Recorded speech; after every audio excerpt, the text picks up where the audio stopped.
Good morning.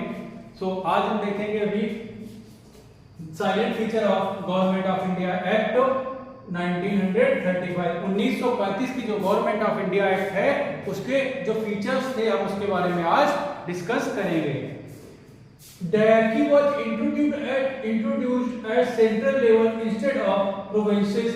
Enhanced the government of India Act 1919. Listen first, जो dyarchy eight central level पे थी वो 1935 के एक्ट में इंट्रोड्यूस हुई थी, लेकिन यही जो डायरकी है ये जो प्रोविंसेस में जब ये इंट्रोड्यूस हुई थी उसके अगर पूछा जाए आपसे किसी क्वेश्चन में तो उसका आंसर है गवर्नमेंट ऑफ इंडिया एक्ट 1919 में। ठीक है। Second, the government of India act 1935 proposed to set up all India federation. किसकी बात हो रही है यहाँ पर?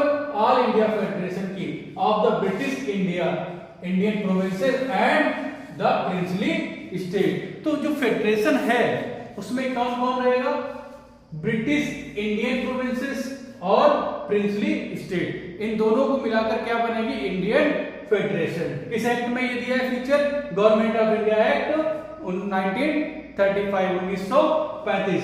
थर्ड आता है supremacy of British parliament remain enact under the government of India act. Fourth, Burma was separated from India with effect from April 1937। देखो जो बर्मा था, बर्मा अभी जो म्यांमार है उसको इंडिया से सेपरेट कब किया गया था? 1937 में। और किस एक्ट के through? Government of India act 1935। Fourth, fifth, the government of India act 1935 abolish the council of secretary of state for India। क्या कर दिया गया था इसको? Council of the secretary of state for India, इसको क्या कर दिया गया था? अबॉलिश कर दिया था। Which was created in 1858। जब 1858 की जो एक्ट थी 1858 की, ठीक है, उसके थ्रू क्या क्रिएट किया गया था? Council of the secretary of state for India. ठीक है, उसको अबॉलिश कब किया गया था? The government of India act 1935 में उसको अबॉलिश कर दिया गया था। ठीक है। अगला feature, the federal code of India was stabilized on 1 October 1937। अभी 1937 sir Maurice Gwyer was the first chief justice of this code. जो फेडरल कोड थी उसको स्टेबलाइज कब किया गया था? 1937। किस एक्ट में? The government of India act 1935 में। अगर आपसे पूछा जाए कि जो सुप्रीम कोर्ट एट कलकत्ता उसको स्टेबलाइज कब किया गया था?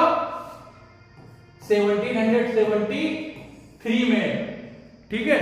किस एक्ट से? The regulating act of India 1773 1773 में। अगर फेडरल कोड ऑफ इंडिया पूछा जाए तो गवर्नमेंट ऑफ इंडिया एक्ट 1935 और किस ईयर में?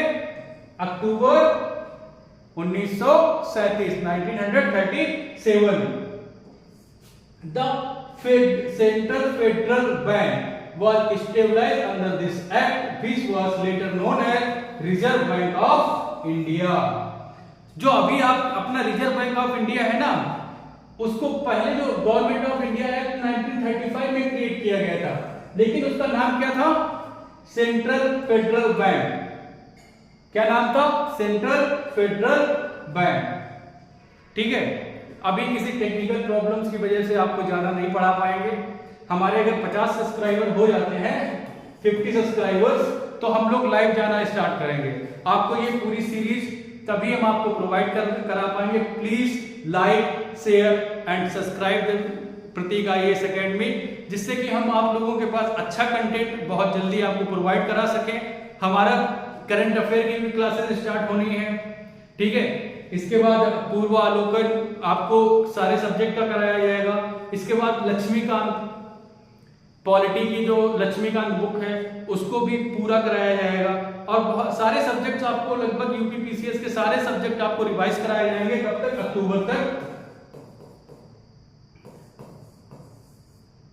अक्टूबर तक हमारा प्लान है पूरे सारे सब्जेक्ट आपको रिवाइज कराना और एक अच्छी तैयारी आपको कराना। Please like, share and subscribe. Thank you.